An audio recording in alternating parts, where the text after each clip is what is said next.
Then the two of us need look no more. We both found what we were looking for. They don't see you as I do. I wish they would try to. I'm sure they think again if they had a friend like that.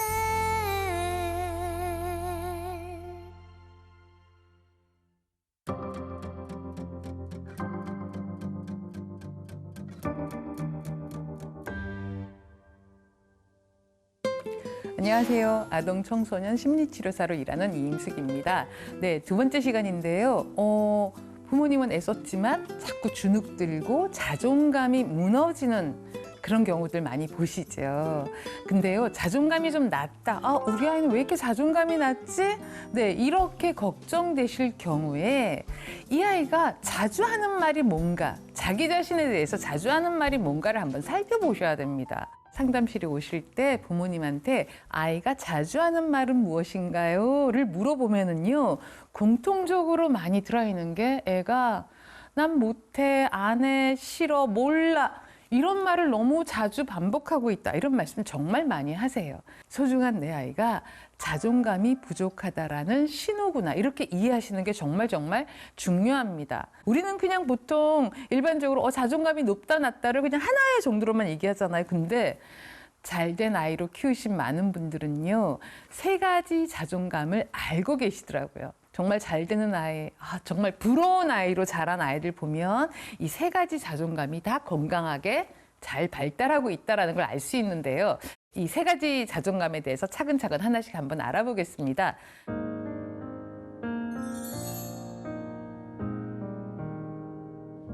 자, 첫 번째는 신체 자존감입니다. 신체 자존감은요, 두 가지로 나눌 수 있어요. 내 전체적인 신체 이미지에 대한 자존감 한 가지 하고요. 또 한 가지는 나의 신체적 능력에 대한 자존감입니다. 어때요? 우리 아이는 신체 자존감이 높은 편인가요? 외모도 주눅들지 않고요. 자기 신체 이미지가 건강하고요. 그리고 신체적 능력도 나 이런 거 많이 할 줄 알아 라고 말할 수 있는 아이. 근데요, 자존감의 발달 중에서도 신체적 자존감의 발달이 가장 먼저예요. 아기가 태어나면요, 몸의 움직임의 기능들이 하나씩 발달하게 되잖아요. 처음에는 목을 가누어요. 그쵸? 기억나시나요? 목 가누기를 좀 하다가, 그 다음에는 이제 뒤집기 하려고 막 아둥바둥 했던 곳이죠. 이제 뒤집기 하고 나면 또 뭐예요? 이제 기어다니기 시작하고, 오르기를 막 하기 시작하다가, 아장아장 걸음마를 해요. 아장아장 걸을 때, 나 잘 걷게 된다고 아이들이 얼마나 뿌듯하겠어요. 이렇게 형성되어 가는 게 신체적 자존감입니다. 자, 그런데요, 많은 분들이 어디서부터 실수하는 줄 아세요? 옆집 아기는 10개월에 걸었어요. 우리 아기 지금 13개월인데 아직 안 걸어요. 그럴 때 어떤 마음이 드세요? 마음까지는 괜찮습니다. 근데 이 걱정스러운 마음을 부모님이 아이 앞에서 어떻게 표현하세요? 너도 좀 일어서 봐봐 하고 애를 막 붙잡고 이렇게 세워요. 너도 좀 걸어봐봐 하고 막 걸음마를 억지로 시켜요. 이 아기는 아직 언어화되지 않았기 때문에 언어로 엄마 너무 짜증나게 하네 이렇게 말하지 않습니다. 다만 어떤 기억이? 감정의 기억이. 뭔진 모르지만 굉장히 불편하고 나를 비난하는 듯한 그 감정의 기억이 이 아이의 무의식에 형성이 되게 되잖아요.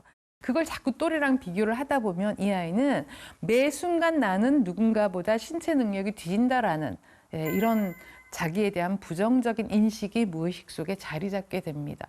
그러면 나중에 이제 뭐예요? 우리가 5살, 6살, 7살이 되면은 이제 유치원 가서 많은 친구들과 신체 활동을 많이 하잖아요. 그제서야 아니야, 너 잘할 수 있어. 힘내. 자신감을 가져.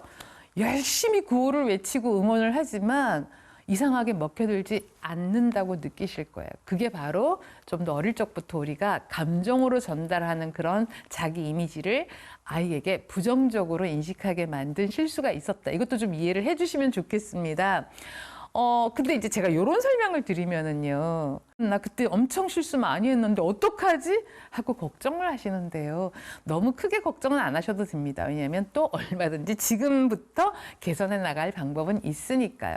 그래서 이 강의를 듣다 보면 우리 아이는 그럼 자기 신체 이미지에 대해서 어떻게 생각할까 또 궁금해지시잖아요. 이걸 아주 간단하게 활용하는 방법이 있습니다. 물어보세요. 너는 네 몸이 마음에 드니? 어떠세요? 여러분은 자기의 몸이 마음에 드세요? 아마 많은 성인들은 마음에 안 드는 것만 한 100군데가 떠오르실 거예요. 아이들은 난 내가 좋아 이런 말들을 당당하게 할 수 있을 만큼 우리가 긍정적인 대화를 많이 해줘야 돼요.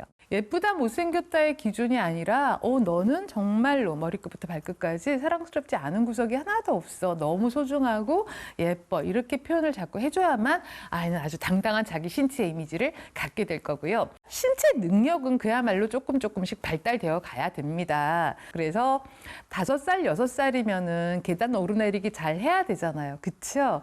달리기도 웬만큼 신나게 뛸 줄 알아야 되고요. 자, 앉아서 그림 그리기, 가위로 색종이 오리기, 붙이기, 만들기 이런 정도의 신체 기능들. 이게 바로 신체 능력이잖아요. 그런데 이제 여기서 실수는 3살에서 7살 정도의 아이가요. 아무리 잘한다고 한들 이 아이가 가위질을 해서 종이를 절반을 오렸는데 이게 아주 반듯하게 잘 오릴 수 있을까요? 그럴 때 뭐라고 해주세요? 네. 그럴 때 부모님 말하는 그 말 한마디가 아이는 난 못해 라는 자기 인식으로 형성이 되거나 아니면은 나 가위질도 잘해 라는 자기 인식이 생깁니다. 어느 쪽으로 키우고 싶으세요? 어떤 분이요? 정말 딱 이렇게 말했어요. 선생님, 근데 실제로 이거 되게 삐뚤삐뚤 못 잘랐잖아요. 근데도 그렇게 말해줘야 돼요. 네, 그런데도 그렇게 말해 주셔야 돼요. 왜? 그렇게 해야만 아이는 나 가위질을 잘할 수 있다라는 긍정적인 자아 개념이 생겨서 다음번에 가위질을 되게 즐겁게 자주 할 수 있게 됩니다.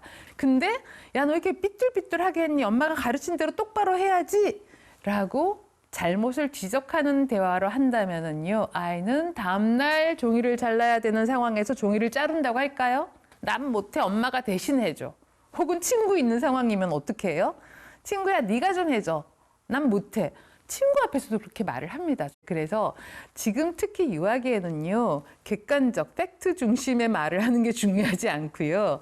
너가 이 정도면 굉장히 잘한 거다라는 너의 신체를 너의 손, 너의 팔다리를 움직여서 뭔가 하는 거를 굉장히 잘하고 있다라는 말을 꼭 해주셔야만 우리 아이가 신체적 능력에 대한 자존감이 올라갈 수 있다. 꼭 기억을 해주시면 좋겠습니다. 자, 그 다음에 이제 우리가 특히 중요하게 생각하는 정서적 자존감에 대한 이야기예요. 특히 3, 4세 때부터 이 정서적 자존감이 본격적으로 발달을 하기 시작을 하거든요. 나 자신을 사랑하는가, 그리고 나를 믿는가, 그리고 나는 나를 돌볼 줄 아는가, 이렇게 이해하시면 돼요. 요 3가지를 조금 용어를 정리를 하자면은 자기 가치감. 네. 나는 나를 가치 있는 존재로 인정하는가입니다. 이건 또 어떻게 확인할 수 있을까요? 아이한테 물어봐 주세요. 너는 너를 좋아하니? 네, 자기가 마음에 들지 않아요. 그래서 형제 간에 왜 큰아이가 동생을 너무 질투하는 경우 있잖아요. 그럼 엄마는 나 없어도 돼요. 이런 말 하거든요. 그럴 때는 정서적으로 자기가 가치가 없다라고 생각을 하는 거죠. 그 다음에 이제 또 한 가지가 자기 유능감이에요. 자, 유능감이란 단어 딱 아시죠? 내가 뭔가를 할 수 있는 능력이 있다라고 생각하는 거예요. 뭔가 문제가 생기면 나는 해결할 수 있다라고 아이는 스스로 생각을 할까요? 네.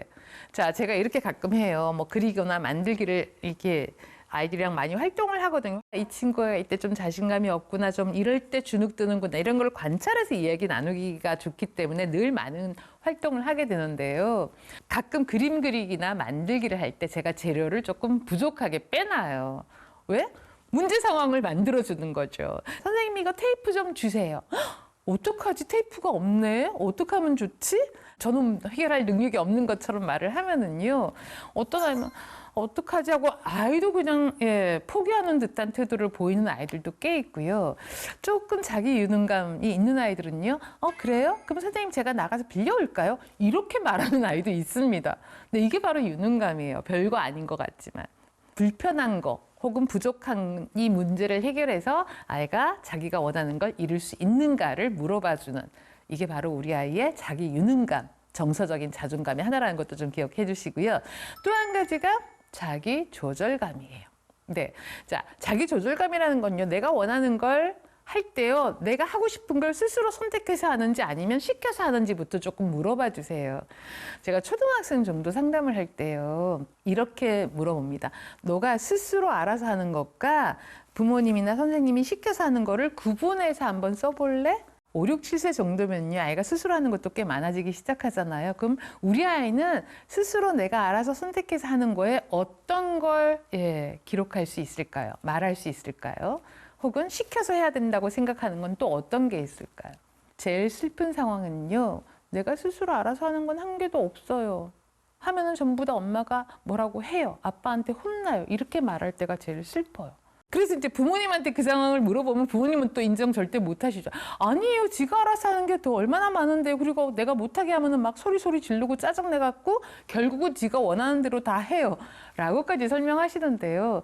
사실은 짜증이 폭발된 상황에서 아이가 하고 싶은 걸 소리치는 거는요, 정확한 자기 표현이라고 말하지는 않습니다. 내가 원하는 걸 엄마 난 이거 지금 이거 하고 싶어요 라고 말할 수 있어야 돼요. 근데 그 상황이 또 아니잖아요. 아니야 지금 그건 할 수가 없어 하면 엄마 그러면 지금 이거 못하면 나중에 내가 할 일 끝나고 난 다음에 이거 해도 돼요 라고 또 의논하면서 조절해가는 힘, 이게 바로 조절력이에요. 우리가 흔히 조절력 그러면 감정만 조절하는 것만 아는데요, 상황에 대한 조절력도 다 포함이 됩니다. 그래서 너는 하고 싶은 걸 스스로 선택해서 하니? 만일에 그렇지 않은 경우에는 어떻게 하니? 마음이 힘들 때, 그걸 꼭 해야 될 때, 그때도 네가 좀 너의 마음을 잘 조절할 수 있니? 네, 이런 이야기를 자주 물어봐 주고요. 만일에 아니야 난 힘든 건 못 참겠어요 라고 한다면은 어떻게 또 대화를 해주면 좋을까요? 퍼즐놀이 많이 하잖아요. 10조각, 20조각 정도는 5, 6, 7세 아이들은 잘 할 거예요. 근데 뭐 30조각, 50조각 혹은 조금 더 도전을 크게 해서 100조각 정도의 퍼즐을 할 때요, 한 번에 완성할 수 있는 아이들은 정말 자존감도 높아져 있을 것 같습니다. 그런데 퍼즐을 보자마자 싫어요, 못해요, 안 해요 이런 아이들도 있어요. 자, 이 아이는요, 이 정서 자존감을 키우기 위해서 그래? 자, 그러면 오늘은 딱 10조각만 맞춰보자. 네. 그리고 10조각 맞추면 막 지지해줘요. 근데 이제 보통 상담은 일주일에 한 번 오거든요. 그럼 제가 다음 주에 이 아이가 맞춘 10조각을 그대로 사진 찍어놨다가 그대로 10조각 맞춰놔요. 그럼 이제 그 다음 주에 왔잖아요. 네가 지난번에 이 10조각 맞췄잖아. 자, 그 다음 오늘은 몇 조각 맞출래? 그러면요, 이제 아이가 20조각? 이렇게 또 숫자를 높여요. 그래서 20조각을 맞추는데 아이가 숫자를 세면서 맞추진 않거든요. 그래서 제가 야 이것도 맞췄어. 너 꼼꼼하게 잘 보는구나. 그 아이가 보여주는 행동 하나하나를 지지를 하다 보면요, 어느새 그날은 플러스 30조각이 되어 있기도 해요. 자, 근데 이게 100조각짜리였거든요. 이제 의욕이 막 올라와서 또 막 집중해서 한 30조각을 또 해요. 자, 그럼 벌써 70조각. 그래서 4주 차에 이 100조각을 완성을 해요. 그래서 제가 부모님들께 좀 강조하고 싶은 게, 한 번 시작한 활동을요, 꼭 그 자리에서 완성하지 않아도 누적된 경험으로 인해서 이 아이가 끝끝내 완성을 한다라는 성취 경험을 느끼게 하는 게 이 정서적 자존감에서 나는 이걸 해낼 수 있는 사람이구나. 그쵸? 자기가 믿어지잖아요. 이 문제를 해결하잖아요. 유능감도 느껴지지 않나요? 하기 싫은 마음 중간에 잘 조절했잖아요. 자기 조절감도 느껴지잖아요. 이렇게 정서적 자존감을 키울 수 있다는 거 좀 강조를 드리고 싶었고요. 그 다음에 또 한 가지가 인지 자존감이에요. 자, 인지라는 거는 뭔가를 배우고 익히고 나의 능력이 점점, 그쵸? 인지적인 능력이 커가는 걸 우리가 인지 발달이라고 하잖아요. 내가 뭔가를 배우고 익히고 많이 알고 뭔가 생각할 줄 아는 이런 방면으로 우리 아이의 자존감은 또 어떤가요? 유아기 때는요, 아이들이 말하는 법을 배워야 되고요. 그 다음에 말을 잘하게 되면 그 다음 뭐 가르쳐 주세요? 한글도 가르치고 수학도 가르치고 요즘은 또 영어도 유아기부터 좀 많이들 가르치기 시작하잖아요. 근데 정말 강조드리고 싶은 건요, 그 아이가 한글을 얼마나 많이 잘 알고 수학을 얼마나 많이 하고 영어를 얼마나 잘 아는가 보다 더 중요한 건 이 과정, 배우고 생각하기를 즐기는 아이로 크고 있는가가 더 핵심입니다. 7살 아이가 초등학교 3학년 수학을 합니다. 네. 그러면 주변에서 막 또 부러움의 소리를 들으시겠죠. 뿌듯하시죠? 근데 그 아이를 딱 만나봤더니 나 수학이 제일 싫어요. 짜증나 죽겠어. 라고 말한다면 이 친구는 수학을 언제쯤 포기하게 될까요? 우리나라의 중학생, 고등학생들의 수학 포기자의 비율이 50%가 넘어가고 있다는 거 많이 들어보셨죠? 그네들이 수학을 못해서라기보다도요, 이 배우는 과정이 너무 짜증스러워서 한 개만 틀려도 짜증이 치밀어 오르니까 그냥 포기하게 되는 경우들이 사실은 더 많습니다. 그래서 유아기 때부터 키우는 인지적 자존감은요, 배우고 생각하기를 즐기는 아이로 키우는 게 핵심이다. 이걸 꼭 기억을 해주세요. 그러니까 우리가 아이들이 수학을 포기하게 되는 많은 경우가요. 문제를 읽고 생각해서 풀어야 되잖아요. 그래서 사칙 연산 문제가 주어지면 척범은 계산은 잘하는 아이가 응용 문제가 나오면 너무너무 힘들어하고 아는 걸 틀렸다. 초등학교 때 많이들 하시던 말씀이신데요. 이 아이에게 물어보면은요, 생각하는 능력이 발달되어 있지 않아요. 그래서 아이는 굉장히 인지적인 자존감이 낮아져 있는 경우들이 굉장히 많다라는 걸 좀 강조를 드리고 싶습니다. 자, 그래서 지금 이 세 가지 자존감을 잘 키우려면은 무엇을 어떻게 해야 되나 이걸 좀 기억을 하셔야 되는데요. 우선 자, 첫 번째, 정서적 자존감을 잘 키워주세요. 방법은 어렵지 않습니다. 우리 너무 공감하기 너무 잘 알고 계시잖아요. 이게 힘들어 보이는구나, 이게 좀 속상하구나 라고, 그래서 이거 좀 쉬었다 하고 싶구나, 이 정도로만 공감해도요, 아이는 정서적으로 자존감이 잘 유지가 될 수 있고요. 있는 그대로 지지해 주세요. 네, 너 키만 좀만 더 크면 너무 예쁘겠다. 이런 거 하지 마세요. 이게 외모 자존감, 신체 이미지 자존감을 완전히 망가뜨리는, 특히나 우리 TV에서 아이돌의 모습이 너무, 저는 이렇게 표현합니다. 비현실적인 모습이라고 저는 표현을 하거든요. 자꾸 그게 우리나라 아이들의 외모의 기준이 되면요, 자기 신체 이미지 자존감이 낮아질 수밖에 없어요. 그런데 유아기 때부터 정말로 있는 그대로 자꾸 우리가 존중해주고 많이 지지를 해주면은 굉장히 당당한 자존감, 신체 자존감도 가질 수 있고요. 그 다음에 아이가 하나하나 몸으로 배워가는 거를 구체적인 언어로 표현해 주세요. 계단 한 칸에서 뛰어내리는 거 못했는데, 한 달 전에 못했는데 오늘은 훌쩍 잘 뛰어내리는구나. 이렇게 하면 아이가 이제 언어로 정리가 돼요. 나 계단 뛰어내리기도 이제 잘해. 한 칸은 뭐 식은 죽 먹기야. 두 칸, 세 칸까지도 할 수 있어. 이렇게 아이가 건강하게 자기 신체 이미지, 신체 능력에 대한 자존감도 키울 수 있고요. 그 다음에 이제 인지적 자존감을 키우기 위해서는 수세기를 1에서 10까지 하다가 그 다음에 20까지, 30까지 자꾸 수가 늘어나잖아요. 와, 너 전에는 10까지 세는 것도 좀 자꾸 서툴렀는데 지금은 30, 50까지도 잘 세는구나. 이렇게 해줘야만 아이는 수세기를 즐기고요. 엄마 내가 세워줄게요. 이거 몇 개인지 이런 말도 할 줄 알게 되죠. 이렇게 아이의 인지적인 자존감도 키워갈 수 있다. 이걸 좀 기억을 해주시면 좋겠습니다. 네, 좀 더 구체적인 방법은 다음 강의에 계속하도록 하겠습니다. 감사합니다.